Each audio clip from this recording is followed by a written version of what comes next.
When it's grim, be the Grim Reaper. Welcome to the House, a football podcast here on Stranded Sports. I am Nick. You probably already knew that. If not, welcome. Thank you for joining us. Those are the words Andy Reid told Patrick Mahomes right before the game-tying drive at the end of regulation against the Buffalo Bills this past weekend, and arguably what might have been one of the greatest football games ever played. And at first, I thought it might be a recency bias. We were all saying that. But then I really sat down and really thought about it, and I genuinely don't know what other games I would consider better that I've seen. And again, I'm only 23, and most of my thoughts went to Super Bowls, big playoff games, because those games have obviously something riding on them. Obviously, there's great regular season games too. You look at the Rams and Chiefs from a couple years ago, countless others obviously. And those games are obviously big, they're fun, they have meaning down the line, but they don't have that immediate impact that you see in a playoff game or in a Super Bowl. Some other games that really jumped into my head were the Falcons-Patriots Super Bowl, the Giants, Patriots game with the David Tyree catch, Steelers-Cardinals. Those are a couple that jumped into my head. I don't know if I could rank them right now. Maybe one day I'll sit down and rank them all. But those are games that I think would compete with this one. But what a weekend in football it was. Probably the best weekend of NFL football I've ever seen. And I hate throwing out those best evers again because of recency bias. But every one of these games just was so good, especially when you consider how disappointing the wild card weekend was. It was like day and night, the difference of watch value and competitiveness. So we will now jump back into the Bills and Chiefs. But before we do that, Ben Roethlisberger officially announces his retirement today. Thank God. I was hoping he wasn't going to drag it out. Now Steelers fans and the staff know it's either Mason Rudolph or Dwayne Haskins unless they draft Kenny Pickett, huh? A little wink wink there, or maybe trade for somebody. But glad Ben didn't drag it out. Thankful for what he did for the team and made my childhood awesome as a Steelers fan. Wasn't a fan, obviously, of a lot of the stories you heard about how he held himself to the standards he held himself off the field. There's the accusations and everything, and if those are true, horrible. But then there was the whole he's grown kind of arc that went into it and found God and got married and settled down. It looked like he turned the page, but there were still things that bothered me. Like before this last contract extension or contract, whichever one it was, and he was basically flat out saying, he wasn't going to help Mason Rudolph for whenever he retired. And he really played this game where we were kind of left in limbo, it felt like, as if whether or not he would actually return. And so it's about time. Again, thankful for what he did on the field. Off the field and everything, there's a lot of question marks and just a really overall feeling of, okay, I'm glad that this guy's kind of out of the picture now in a sense, because it was time. In my opinion, it was 2 years or so overdue. But we'll move on from that now. Bills and Chiefs. Is it the best game of all time? Gave my thoughts on that. Love to know what you guys think in the comments on any social post or on this YouTube video if you're watching on YouTube to see what you think is the best game of all time. Because again, I listed a couple of mine. Any of those games take the cake in your mind, or is this game the best game? I really think this makes a case for it when just the offensive explosion we saw. Gabriel Davis, an unlikely hero, which is one of my favorite storylines. You have Mahomes and Josh Allen, who people are comparing to the Brady and Manning of the next generation. And then people are saying Justin Herbert is the Ben Roethlisberger of the next generation in the AFC. But you have those two looking to be face of the franchise quarterbacks going forward for years, maybe decade and a half or more, going head-to-head. You have the big playmakers making plays in Travis Kelce and game-winning touchdowns. Tyreek Hill, that 66, 70-yard run that he had after the pass and catch late in the game. And then you have guys like Gabriel Davis, who had 4 touchdowns, literally had one of the best playoff performances of all time. Maybe in some categories it was for a wide receiver. it was so unlikely that it was going to be him with Stephon Diggs on that team. And it was just everything you could want in a game in terms of storyline. And to see it all play out was cool. And regardless of what you think of the Chiefs this year, and there were struggles, and everyone said, oh, Mahomes got this big meaty contract, and look, it's not paying off. What's he doing? He had some interception issues at the beginning of the year. There were all kinds of doubts, conundrums, concerns, and they got on the right track, obviously. Towards the end of the year, the only team that really beat them in the later half of the season was Cincinnati, who they're about to play. And so they were the juggernaut. And then you had the Bills, who were the team that keeps getting so close, losing all the Super Bowls in the 90s. And I'll whisper it in case any Buffalo fans listen. Don't want to make you think of it, especially on the heels of this loss. I know you're probably on a few watch lists already, unfortunately. But things will get better, I think. The Bills' time will come. But it was perfect because it was that matchup of the team that's always right there in recent years, obviously, in the Bills, and then the team that has already been to the pinnacle. They've been there twice, 2 Super Bowls in a row for the Chiefs, different results, and can they get back to the third one and avenge their loss maybe? It was perfect. And in my mind, the winner was wrong. Not saying the Chiefs didn't deserve the win, but to really make that game that wow amazement, like next level, definitive game, best game of all time, the Bills needed to win, as stupid as that's going to sound. And should they have gotten another chance to win in overtime is the really big thing that everybody's talking about now, the big talking point. Twitter was a lot more divided than I think some people wanted to give it credit for. And again, I'm not using Twitter as my source, my only source of information. A lot of people I talk to, all like 4 people, they were a little divided as well in terms of does the overtime process need to change? And I think that leads into a great conversation. I don't have any ideas in terms of this is definitively what the NFL should do for overtime, but I think each team should get the ball. And you can say, oh, the Chiefs scored with 13 seconds left. All Buffalo need to do is squib kick it, or whatever you want to say about that situation, the ample chances, the ample opportunities Buffalo had before the coin toss to stop the Chiefs from winning that game. And that's fine.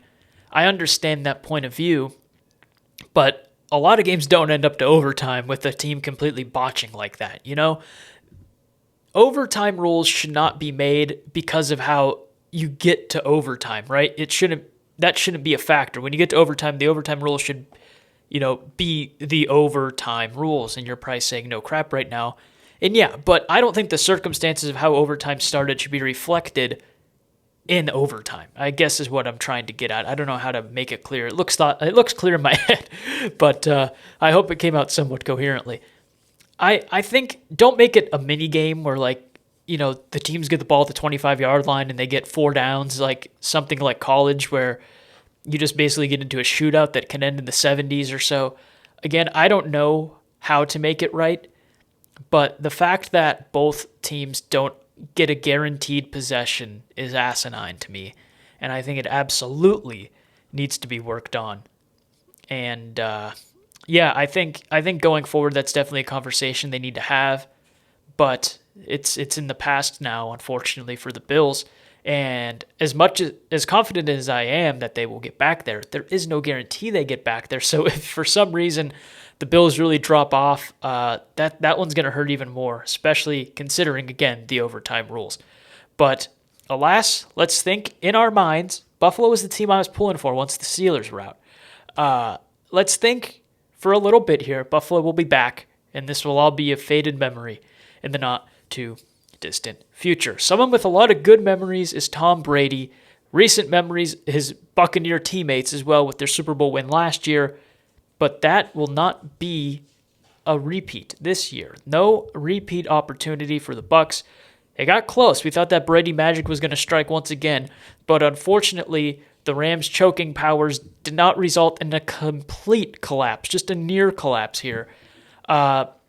I'm not going to lie, I was at work for this game, as I was the Bills-Chiefs game, but I paid a lot more attention to the Bills-Chiefs game, workload-wise, than the Bucs-Rams game. But, I mean, this game was great. There was a point where the Rams were ahead by however many points it was, and I said, wow, this is so weird. I feel like Tom Brady genuinely doesn't have a chance. There's just not enough time left. And then the implosion happened of all the fumbles and everything, and before I knew it, I was watching Leonard Fournette on fourth down run it into the end zone and tie the game. And then suddenly you see Cooper Kupp making a huge reception, and they're right there in field goal range. It was a great game, and we had about an hour to reminisce on how good of a game that became, thanks to the Rams' lackluster luck or output, I guess, in the latter stages of that game. But another phenomenal game. And now there's some rumor about Tom Brady leaving, retiring. I think he has a year left on his deal. I think he'll finish that year out, regardless of all of the drama that's been going on with Bruce Arians and his treatment of players and what Antonio Brown's been saying about everything in the Bucs locker room and organization. I think unless there's a massive implosion that Tom probably knows he won't win, I think he'll be back.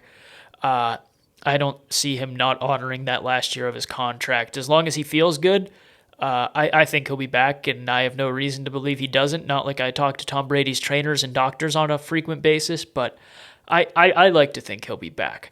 And that moves us all the way back now into Saturday's games, starting with the Titans and Bengals, where Joe Burrow not only lived getting sacked, 9 times, but now he's going to the AFC Championship game.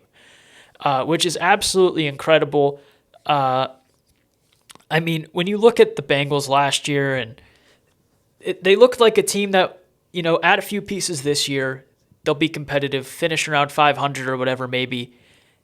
I don't think anyone thought playoff team, AFC championship participant. I don't think anybody thought that. If you did, kudos to you. I would love to know what lottery numbers you're picking so I can mimic them maybe. But, I mean, it was incredible. This team's so much fun to watch. Joe Mixon, Jamar Chase, T. Higgins, Joe Burrow, all of them just really stepping up on that offense. So much fun to watch. And their defense held strong against a very game Titans team that had Derrick Henry back, A.J. Brown, Julio Jones. I can't remember. It was a very low amount of games that all three of them were actually playing at the same time, I think. And so, obviously, there's some rust there maybe. Derrick Henry only had a couple big runs. I don't know if you could even consider him big. Whatever. He came back and played in that game, and I think that says all you need to know about his character is that he even attempted to play, given that he missed a very large portion of the season, made sure he got back in time for the playoffs. And then there was no snap count or anything. He just went full guns blazing. So mad respect to him for even attempting that. But yeah, I mean, Joe Burrow literally went through hell and back in that game. And he made things work. He helped his team pull out a victory. It wasn't awesome. It wasn't, a performance to write home about by any stretch of the imagination, but he did what he needed to do to help his team win. And the same can't be said about Ryan Tannehill, who did the complete opposite, throwing, I believe, 3 interceptions, at least 2 of them. I can't recall the third one, but at least 2 of them were really ugly. And I mean, the guy was right there, and he threw it, and they were in the red zone, I think, and he threw it straight at him, and he batted in the air and intercepted it.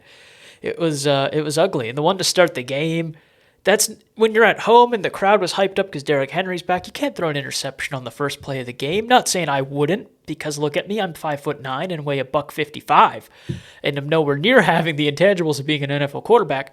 But you just can't do something like that. You can't turn the ball over on the first play of the game when you're at home, crowd's all hyped up. You can't turn it over in the red zone when it looked at the time, maybe momentum. If that happened when I think it happened, you can't turn the ball over at all, but you especially can't turn it over when you have a good gain and you're in scoring position and you need to pull away from the opposition in a playoff game at home, and there's a chance to do it. You just can't make mistakes like that.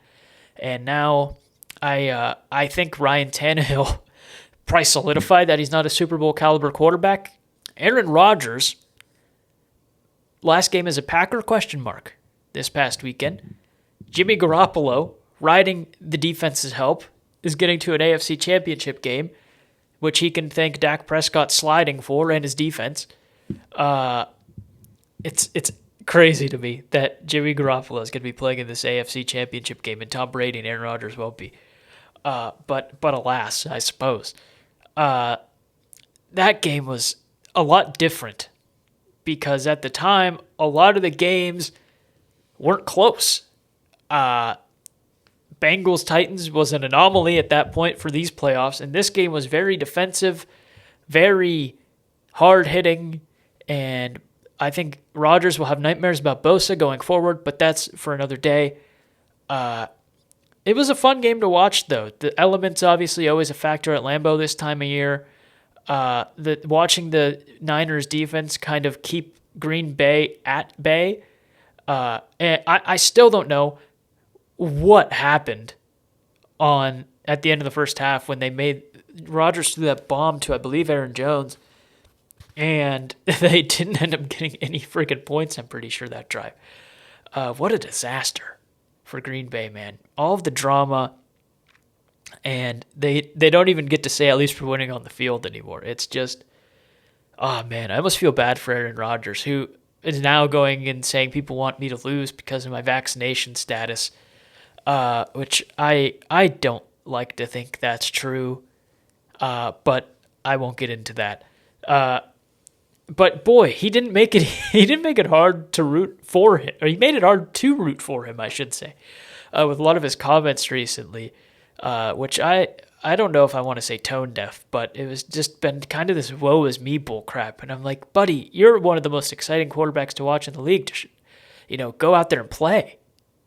You don't need to act like everything's a conspiracy against you because of your personal beliefs. I like Aaron Rodgers. I don't agree with a lot of what he said recently, but that doesn't mean I'm not going to root for him to win, and I think a lot of people share that opinion. So it was frustrating to see him saying those things, and it's even more frustrating that now I have to watch Jimmy Garoppolo play in the NFC Championship game this weekend. What a disgrace. Cincinnati, Kansas City is our AFC Championship, as I mentioned earlier. You probably already knew that. Cincinnati just beat them. They had about 400 plays inside the 10-yard line at the end of last game due to penalties and everything. I really don't know who I think will win this one. I know who I want to win this one, and that's Cincinnati, because I hate Jackson Mahomes and Patrick Mahomes' fiance, wife, whatever she is. She sprays champagne on people in frigid weather, then has the nerve to go on Twitter and be like, I wish I could just do what I want. Again, Aaron Rodgers, a little tone deaf maybe. This is completely tone deaf.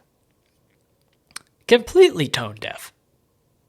How can you not realize how ridiculously you're acting? Every game it seems like her and Jackson Mahomes do something that pisses people off. And it's not just because it's cringy. We have dancing on the memorial for Sean Taylor. We have this, countless others that are just moments that make you go, what are you doing? You're literally making people dislike your brother, who is should be one of the most marketable athletes in the entire world. And his stock, in my opinion, in terms of likability, is dropping significantly because of how these two bozos go out and act every single game. I can't wait to see what they do this weekend. You know what's going to happen. And I think now Kansas City has officially reached that point to where you no longer want them to win. It happened to me with the Golden State Warriors. The first time they played the Cavs and won, I was like, cool. LeBron went back to Cleveland and everything, and the Warriors ended up winning the title. That's cool. And then as it went on, I was rooting for LeBron, and I was like, okay, somebody other than the Warriors, please win. Because a lot of that has to do with the fan bases too. The core fans that were already there are quiet. They're like, yay, we won. And then the people that bandwagon over are just like, your franchise is a poverty franchise. You're trash. Your star player is actually washed. They suck. And there's like no respect there. And I'm seeing that too much on social media from Chiefs fans. And they've officially reached that point where the bandwagon fans just have become too overwhelming for me to deal with, especially now in a third year of it. So I really hope Joe Shiesty, as he's being referred to, and the Bengals can pull this one off. And I had Jamar Chase on my fantasy team this year. Worked out really well for a guy who people said it couldn't even catch the ball because it didn't have the white stripe on it that college football did, allegedly. But Yeah, I'm all for Cincinnati. I think Kansas City, they've been there before. And I know that's such a cliche thing to say, to be like, oh, they've been here before. They have the experience. But, this is a bad example, but look what they did to Pittsburgh. Pittsburgh played them well for a quarter or so. And I know Cincinnati blew out Pittsburgh is where your mind goes to. And Cincinnati even just beat Kansas City. But I think once that Chiefs offense gets rolling, once they kick it into high gear, it becomes a shootout. And I just think Kansas City wins this one. I really do. I think when you add the experience, when you add what they were able to do against Buffalo, who really constricted what New England was doing the week before, I just think Kansas City pulls this one out. I think it'll be a good game. I don't think it'll be a blowout, but I think Kansas City in the end pulls ahead and wins this one. San Francisco against Los Angeles, the Rams, that is. I don't know. I know San Francisco beat the Rams the very last week of the regular season, and now there's this Rams changing their ticket policy stuff so they can get more LA-located fans in, so it's not another 49ers home game in a different city, which is flat out embarrassing. This is why I was a little concerned about them going to LA to begin with, because what's the fan base out there in LA? Everyone in LA wants to go be influencer and take pictures at cool locations. No one wants to go spend $600 for a football game. That's not going to grow your brand unless you go get a photo op with Odell Beckham or something.